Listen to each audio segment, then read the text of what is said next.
Hey, it's Mike Brennan. We're back again. We're recording this on December 2nd. Hope you all had a great Thanksgiving.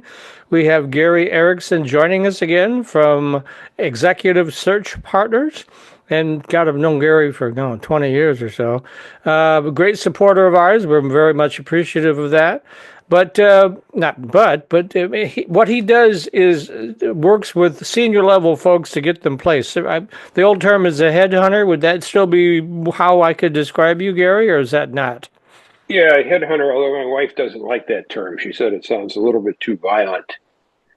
But Ah, that's what we do. We try and find heads for slots. yeah, Not to put them on pikes, but to put them into yeah, really yeah. good Yeah, to put them positions into that they great jobs, sure, you yeah, to bet. put them in great jobs. Yep. Yeah.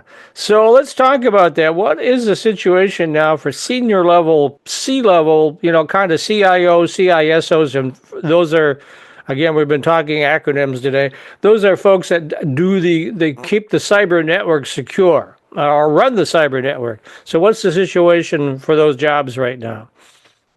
We specialize in senior level information technology, and then also in the last several years have added finance and accounting positions. And when I talk about senior level technology, it could be a CISO, could be a CIO, could be VP of IT, Director of Application Development, could be a Director of IT Operations.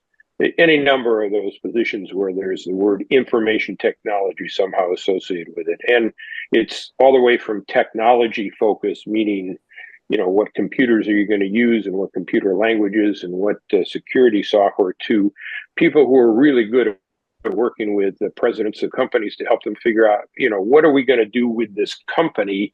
We've now got all these technology tools. What can we use to maybe uh, improve customer engagement, expand product offerings, add intelligence to our products, and then link those products back to the supply chain, or maybe improve customer engagement. There's a whole number of things that a really good senior level IT person can help a company get implemented so that they're more competitive and they offer better services to people like us. Man, So everyone's talking about AI these days, artificial intelligence. What have you seen that's the impact of AI on the hiring process for senior level IT positions? Yeah, let me thank you, Matt. Let me hit one of my rants for a brief moment. There is the history of technology has always been this great new technology that's going to change everything, and and AI just fits in it. You had intelligent systems, right? And people were really hyping that for a while. And we actually implemented one of my positions that helped our salespeople, but it really was more just a series of calculations that helped them do better service for their customers.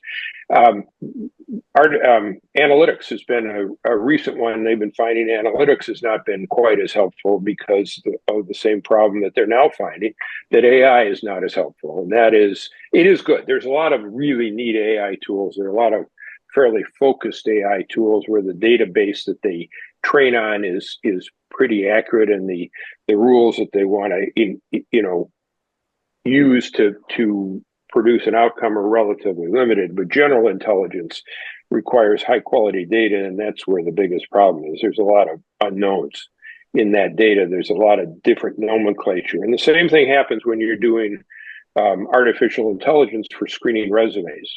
I was talking to a woman today, and she said, "Oh, I submitted my resume for a job, and AI screened me out of the process." But she was well qualified for it. That proved my point that artificial intelligence today is something that people are trying to screen people for hiring, doesn't work very well. People are also using AI to help them improve the quality of their resumes. That does work well. yeah, it's Matt and I have had that debate. My business partner on MITech News, Merely Ostale, is a marketing guy. He uses AI all the time, and he's doing a series right now, AI for Business. But Matt and I are a little dubious at this point because uh, it's got a lot to learn. I know, realize it has, it's still developing. It's almost like, I wouldn't call it toddler, but that might be a good analogy.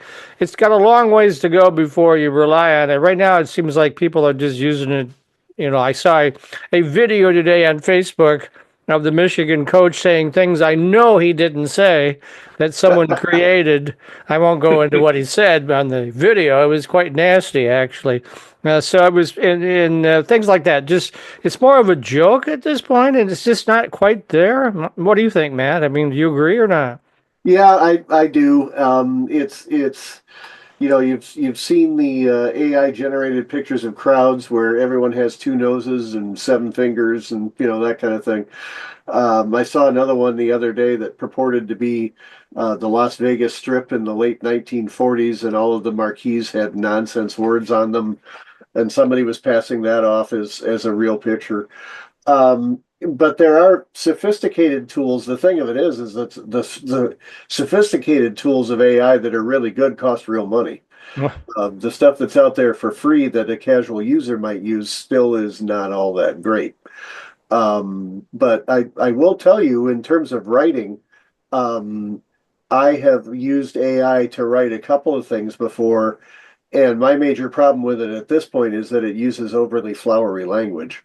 Yes, I've had the same experience. I've used it to polish some of the stuff I've used and create even a couple of initial drafts, and I've had to go in and they actually were reasonably good. I mean, it was a really good starting point, but it wasn't the finish point. And if I wanted really good writers, I'd go to you two guys. Thank you.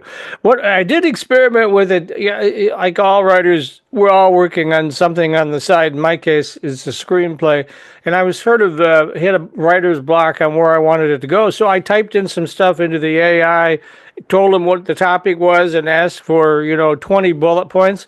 Man, it knocked that out in about 90 seconds, and not all of them were that great, but some of them were like, I didn't think of that. So I mean. Yeah. It's kind of wonky yet, so. Yeah. There's a technology that I've become familiar with, a company called Magic Schoolhouse.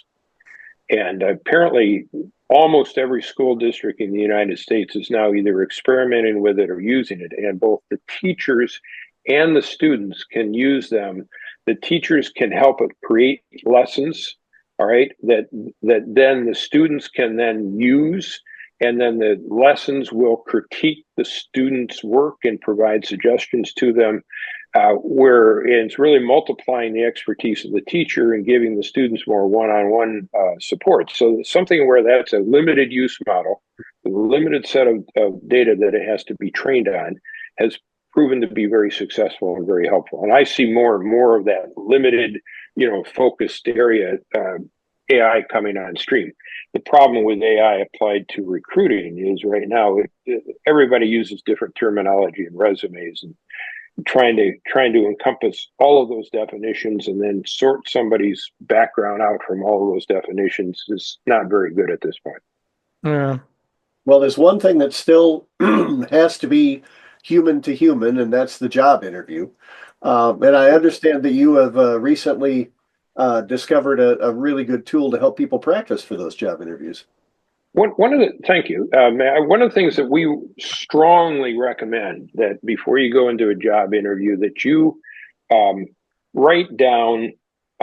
This is a lot of work, and you can shortcut this a little, but go over the last 10 years of your career and write down 10 success stories for each year. So 100 in total. Or you could maybe get by with 50.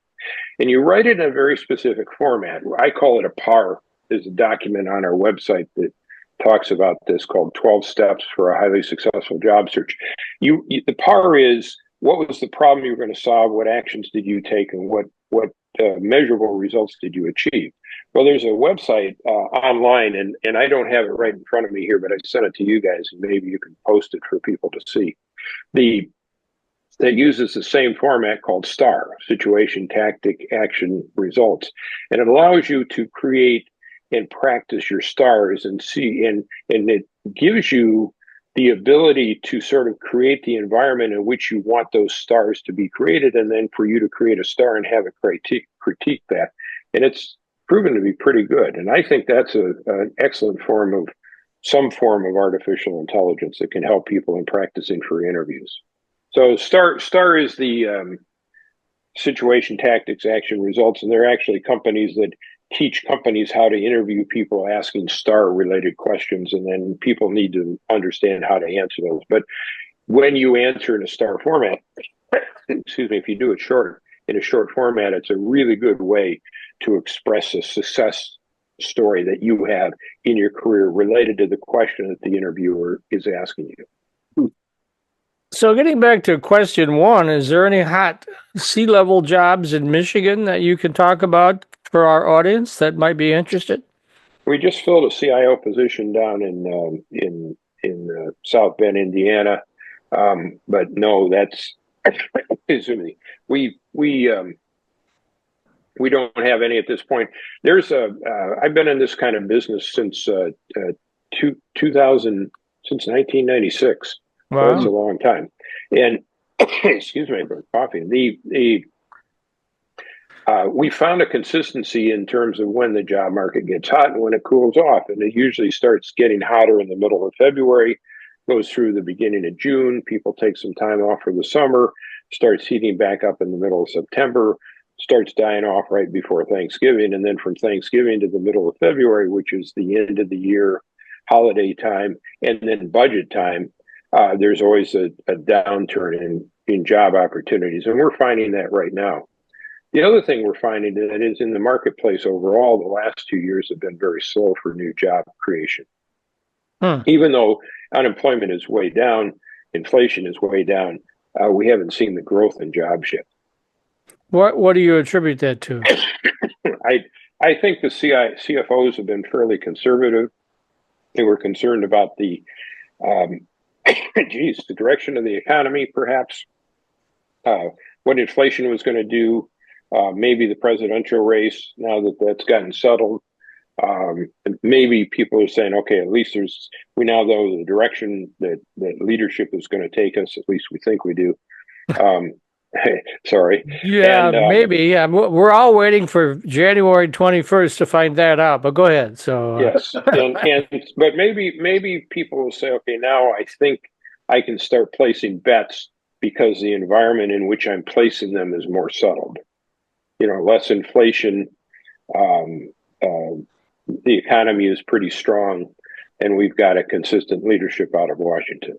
And just to give folks, although this is more of a, give us an example, that if someone gets a CIO job for a big company, we're talking about a product, nice package, right? So depends on the size of the company. The CIO packages, depending on the size of the company, can easily be $200,000 to $850,000 base salary, maybe even up to $1 million for really big companies. And then a lot of those kind of positions have on top of them a bonus of 35 to 60%, and then some companies offer equity in some form, stock options or grants of some sort. Southeast Michigan, and probably as soon as I say this, I'm going to get a lot of people objecting, but let's take a $10 billion auto supplier is probably paying their CIO between $300,000 and $400,000 a year, and then a total package that might double that. Oh, that's some serious money, but you don't get that for 2 years experience. You're talking about somebody 20 years who's really been around, achieved a lot, that sort of thing, right? Yeah, a typical person has already been the CIO for maybe a $5 billion company, right? Where the compensation might be 60% of that. Yeah.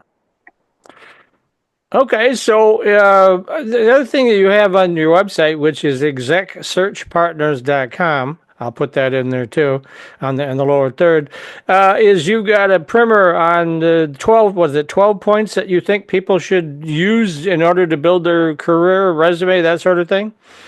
Yeah, one of the things, we've talked about this in other conversations that we've had in the past, where everybody in Executive Search Partners, in addition to the fact that if a company hires us, we try and find people to fit the position, like to coach people who are looking for a job. And we wrote a paper quite a while ago called 12 Steps for a Highly Successful Job Search. And I refine that myself every year that we've been in business, at least once and sometimes twice a year, to reflect the changing marketplace and the changing technologies and ways people go about finding the job. It's really a good document that we've had lots of compliments fact, as I mentioned earlier, I spent 2 phone calls today coaching people on how to go find a job using that document as the guide. They can download it from our website. There's also a really good sample resume out there using the ESP exclusive, Executive Search Partners exclusive, something called an in-resume cover letter. Nobody else in the world has that concept. We're the only ones.